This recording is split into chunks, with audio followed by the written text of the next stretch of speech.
अस्सलाम वालेकुम। ठीक है मेरे बेटा, तो आज हम स्टार्ट करेंगे डीसी सर्किट में एमसीक्यूज। ठीक है, तो मल्टीपल चॉइस क्वेश्चन है जो पेपर में हमारे पास पास्ट में आ चुका है, आपके बुक से रिलेटेड है।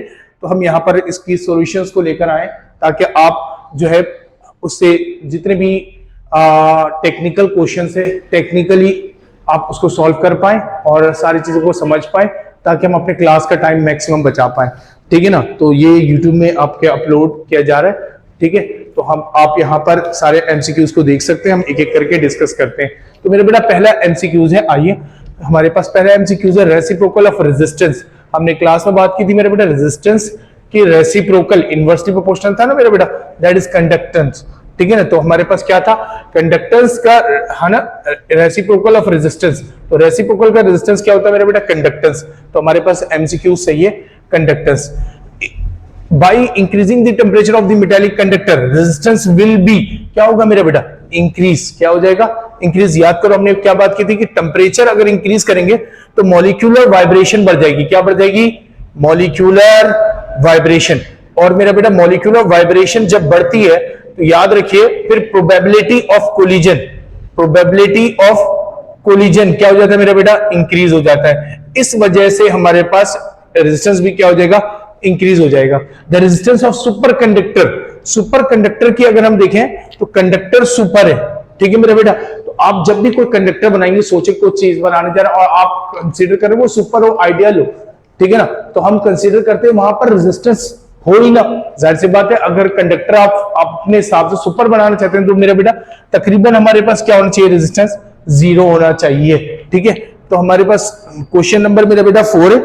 आइए 2024 में आया, हमसे सवाल करता है। ठीक है, इसको साफ भी करते जाते हैं। ओके, तो 2024 में आया हमारे पास, ये सवाल बोलता है मेरा बेटा the heat sensitive device that resistivity change with the temperature. ठीक है ना, रेजिस्टिविटी चेंज हो, रेजिस्टेंस चेंज हो, तो मेरे बेटा हम उसको कहते हैं थर्मिस्टर। थर्म का मतलब होता है किसके साथ, टेम्परेचर के साथ चेंज हो रहा, थर्म का मतलब होता है हीट, और मेरे बेटा मिस्टर हमारे पास रेजिस्टिविटी या रेजिस्टेंस के लिए हम इस्तेमाल करेंगे।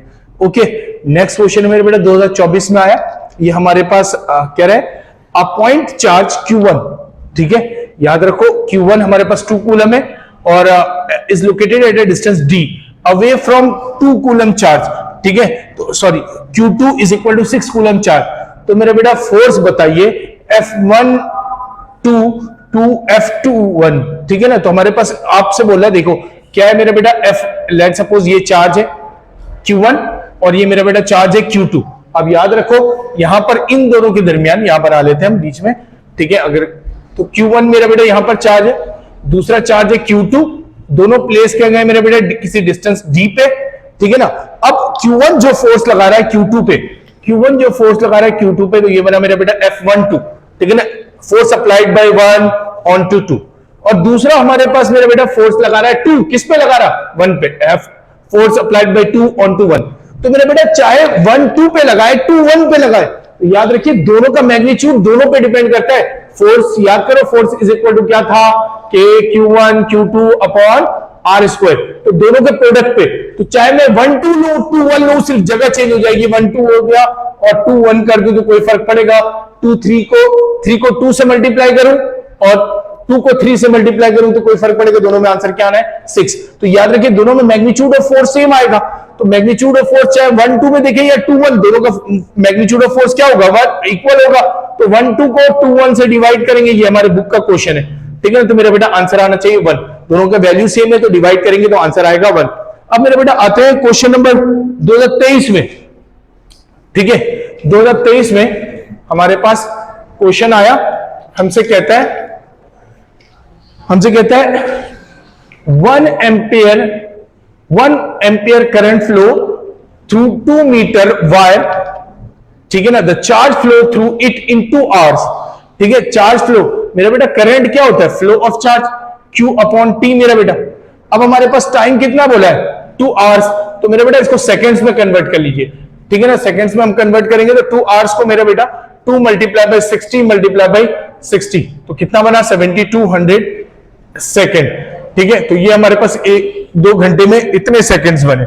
तो मेरे बेटा चार्ज कितना होगा, आई इंटू मेरा बेटा मल्टीप्लाई बाई टी, आई की वैल्यू कितनी 1, टी की वैल्यू कितनी 7200, तो मेरा बेटा कितना बना 7200 कूलम, ये हमारे पास है मेरा बेटा चार्ज, ठीक है ना, तो ये हमारे पास चार्ज की वैल्यू, तो हमारे पास आंसर होगा 7200। अगर 1 आवर में पूछता तो मेरे बेटा हम यहां पर 1 रखते तो हमारे पास 3600 आता, क्या था 3600, तो याद रखिए 2 आवर्स में पूछे तो हमारे पास 7200 सही आंसर है। ओके, नेक्स्ट मेरा बेटा 2019 का सवाल है, ठीक है, 2019 में हमसे पूछा है कि आप बताइए the resistance of current carrying conductor does not depends on, मेरे बेटा रेजिस्टेंस की इक्वेशन हमने निकाली थी R is equal to rho L by A, ठीक है मेरे बेटा, तो अब याद रखिए एक तो एरिया पे डिपेंड कर रहा, यस, लेंथ पे डिपेंड कर रहा है, यस मेरे बेटा, दूसरा चेंज इन रेजिस्टेंस का हम जब इक्वेशन निकालते थे तो याद करो हमारे पास alpha R naught into delta T, यानी कि टेम्परेचर पे भी डिपेंड करता है, यस मेरा बेटा, किस पे डिपेंड नहीं करता इलेक्ट्रिक करंट पे, तो उसने बोला है कि किस पे डिपेंड नहीं करता, तो याद रखिए इलेक्ट्रिक करंट पे डिपेंड नहीं करता, तो ऑप्शन नंबर मेरा बेटा यहां पर डी सही है।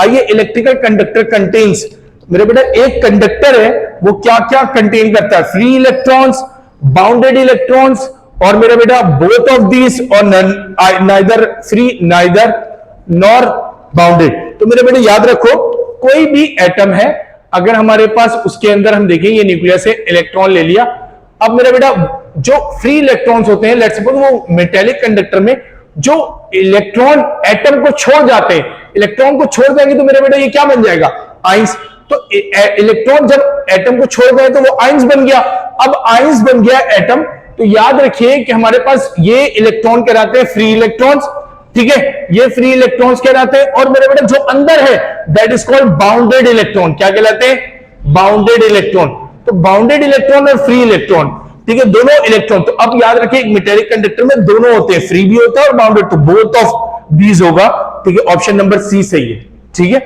आते मेरे बेटा question number 9, the magnitude of the drift velocity, ये क्लास में भी हमने डिस्कस किया मेरा बेटा 0.01 मीटर पर सेकेंड, ओके। आते हैं 2014 क्वेश्चन नंबर 10, 2014 में आया, क्या कहते हैं मेरे बेटा हमारे पास रेजिस्टेंस, अच्छा नजर नहीं आ रहा होगा, okay, the resistance of the wire does not depends on, किस पे डिपेंड नहीं करता, ऊपर हम डिस्कस कर चुके मेरा बेटा इलेक्ट्रिक करंट पे, ठीक है। क्वेश्चन नंबर 11 कह रहा है भाई if the wire of uniform cross section is cut into 2 equal pieces, the resistivity, याद करो हमने बात की थी रेजिस्टिविटी मेरा बेटा, अब जब हम रेजिस्टेंस की इक्वेशन निकालते हैं ना तो ये प्रोपोर्शनल होता है, ठीक है ना, L बाई A से, तो यहां से कांस्टेंट निकलता है। एक बात इंपॉर्टेंट हमेशा याद रखिए, जो चीज कांस्टेंट निकली है वो इन फैक्टर्स पे डिपेंड नहीं करेगी, इन फैक्टर्स पे डिपेंड नहीं करेगी। तो अगर आप एक वायर था, लेट सपोज हमारे पास 1 मीटर का, तो मेरे पास अगर मैं 2 पार्ट में काट दूं, लेंथ आधी हो गई मेरा बेटा, लेंथ आधी हो गई, अब लेंथ आधी हो गई तो याद रखिए लेंथ आधी हो गई, तो अब याद रखिए हमारे पास रेजिस्टिविटी लेंथ पे डिपेंड नहीं करता, किस पे डिपेंड करता मटेरियल पे, किस पे डिपेंड करता मटेरियल, ठीक है, तो मटेरियल पे डिपेंड करता, लेंथ पे डिपेंड नहीं करता। तो अगर 2 इक्वल पीस में काट दोगे तो लेंथ तो आधी हो गई, लेकिन मेरा बेटा मटेरियल सेम रहा, तो रेजिस्टिविटी भी कैसी रहेगी सेम रहेगी, ठीक है। अगला क्वेश्चन देखिए मेरा बेटा क्वेश्चन नंबर 12, ओके, तो मटेरियल पे डिपेंड करता है, मटेरियल तो सेम रहा तो हमारे पास रेजिस्टिविटी भी कैसी रहेगी, हाँ रेजिस्टेंस डिपेंड करता है मेरा बेटा डायमेंशन, रेजिस्टिविटी डिपेंड नहीं करती, okay. All electrical appliances are connected in parallel to each other with the main lines, ठीक है ना, तो हमारे पास मेरा बेटा अगर पैरेलल में कनेक्टेड, तो पैरेलल में क्या डिस्ट्रीब्यूट होता है याद करो, हमने रेजिस्टेंस भी लगा के देखा है, तो अगर पैरेलल में हम लगा दें तो हमारे पास क्या होगा voltage divide, sorry current divide होगा, सही है, और हमारे पास करंट अगर रेजिस्टेंस लगा देंगे 2 R1 और R2, तो मेरे बेटा करंट हमारे पास क्या होगा, यहां पर I1, यहां पर क्या होगा I2, यहां पर मेरे बेटा वोल्टेज कैसा रहेगा, दोनों जगह सेम रहेगा, तो डिफरेंट करंट और सेम वोल्टेज, ये वाला ऑप्शन सही होगा, ठीक है। The rate of transfer of charge through electrical circuit is called, charge जब ट्रांसफर हो रहा है तो मेरे बेटा rate of charge is called मेरा बेटा करंट, ठीक है, रेट का मतलब डिवाइड बाय टाइम्स होता है।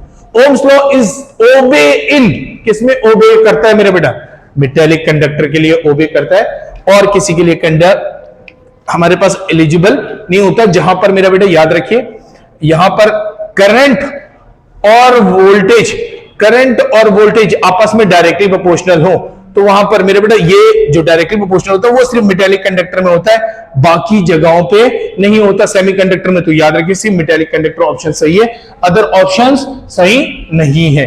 ओके, डन होगी मेरी बात। आते हैं नेक्स्ट क्वेश्चन मेरा बेटा, क्वेश्चन नंबर 15 हम डिस्कस कर चुके हैं मेरा बेटा। इलेक्ट्रिकल कंडक्टर कंटेन्स क्या मेरा बेटा, free electron, bounded electron, both, दोनों। ये सब पास पेपर के नहीं है, इसको हटाते हैं हम।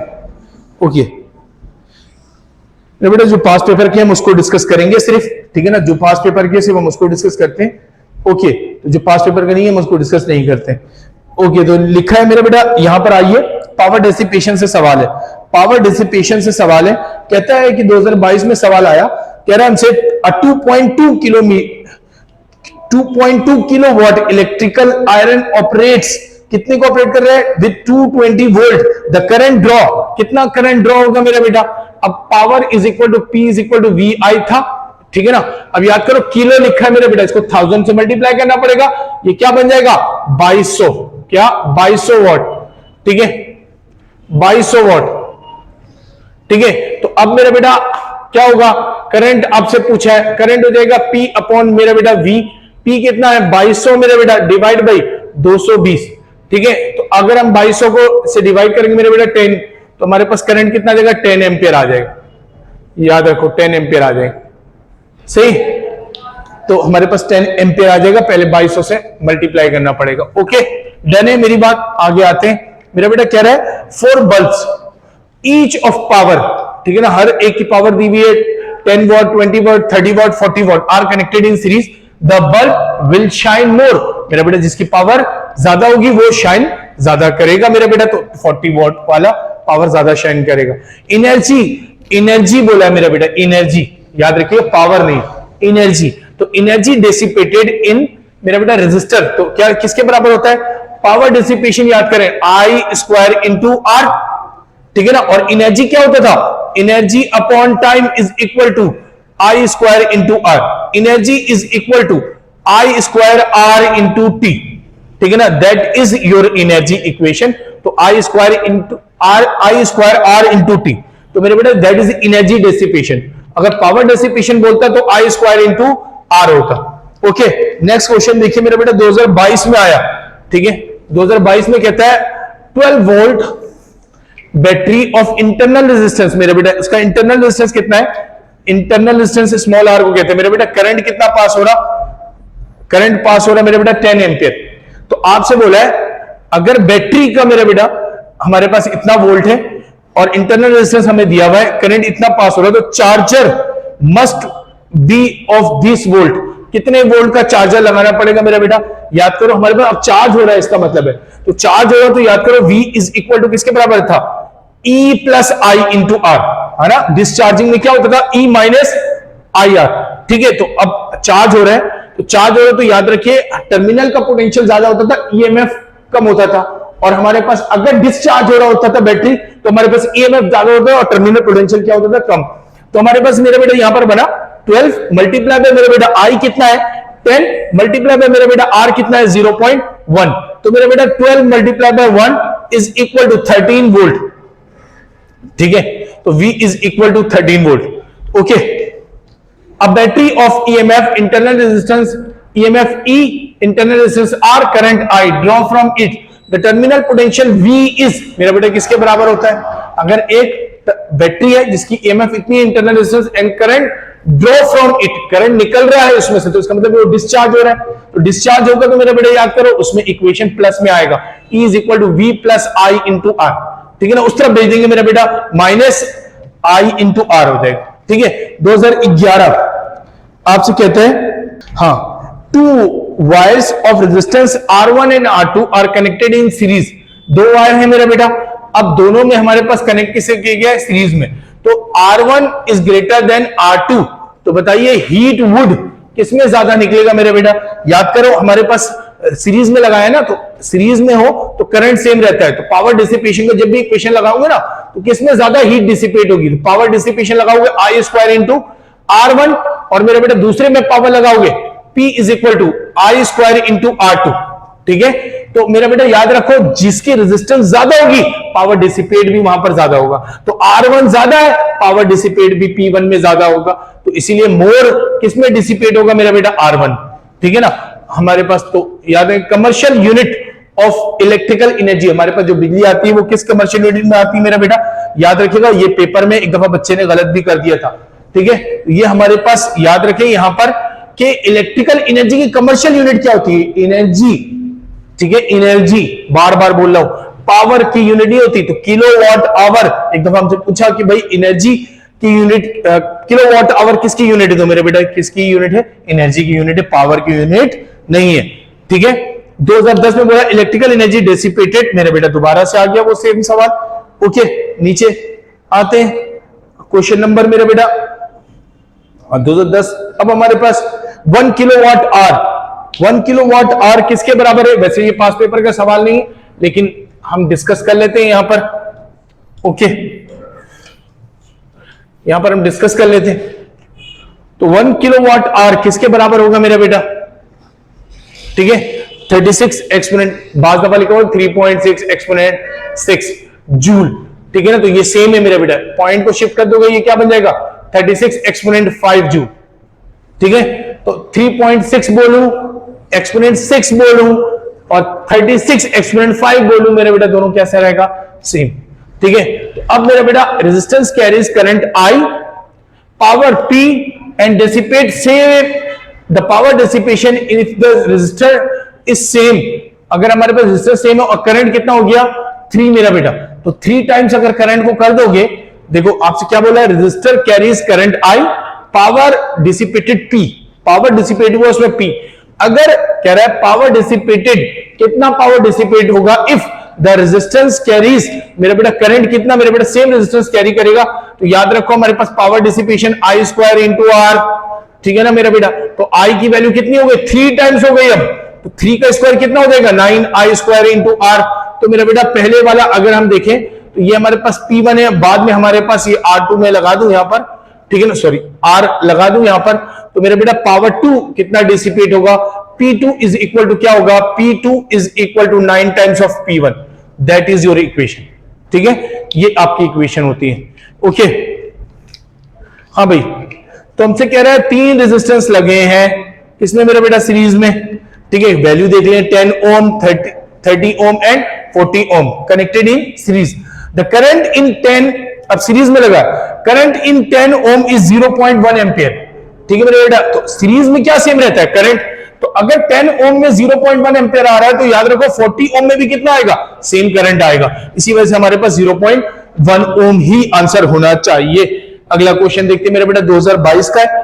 ठीक है, आपसे कहता है if 9 ampere, if the current of 9 ampere passing through a resistor parallel, हाँ भाई, passing through a resistor, passing through the resistance connected in parallel, ठीक है, 5 ohm, ठीक है, the current through each resistor। तो मेरे बेटा अगर हमारे पास देखो पैरेलल में कनेक्ट है 9 ampere passing through resistor connected in parallel each of 5 ohm, then the current in each resistor। मेरा बेटा अब हमसे वैल्यू भी शायद नहीं बताई यहां पर कि कितने रेजिस्टेंस है। वैसे देखो अगर पैरेलल में होता तो अगर हर एक रेजिस्टेंस है और सबकी वैल्यू 5 ओम है तो लेट्स सपोज 2 ऑप्शंस हो सकते थे। एक तो पॉसिबल ये था कि 2 रेजिस्टेंस लगते हैं, 2 रेजिस्टेंस लगते हैं, तो 2 रेजिस्टेंस लगते हैं तो मेरा बेटा 9 को इक्वली डिवाइड होता, क्योंकि पैरेलल में ना दोनों की रेजिस्टेंस की वैल्यू सेम है तो करंट इक्वल जाता, तो वहां पर ऑप्शन होता 4.5। 4.5 हमें दिख नहीं रहा, इसका मतलब ये है कि यहां पर 2 रेजिस्टेंस नहीं है। कितने होने, अब हम कंसीडर कर लेते 3। अगर 3 होगा तो 3 में इक्वल में डिवाइड होगा, 9 को 3 इक्वल में डिवाइड करो तो कितना होना चाहिए? तो हर एक करंट में कितना आएगा मेरा बेटा? 3 एम्पियर। कितना रहेगा? ठीक है, तो 3 एम्पियर, यहां पर यूनिट गलत लिखी हुई है। हर एक रेजिस्टेंस में कितना आना चाहिए? बोला the current through each resistor will be, ठीक है, तो सब में गलत यूनिट लिखी हुई, ये एम्पियर होना चाहिए। ठीक है, अब register of 5 ohm and 10 ohm are connected in किसमें मेरा बेटा? Parallel. The potential difference across 5 ohm is 6 volt. The potential difference 10 ohm resistor will be, मेरा बेटा कह रहा है कि 2 रेजिस्टर हैं, दोनों किसमें कनेक्ट हैं? पैरेलल में। तो पोटेंशियल डिफरेंस जो 5 ओम है उसमें कितना मेरा बेटा? 6 वोल्ट।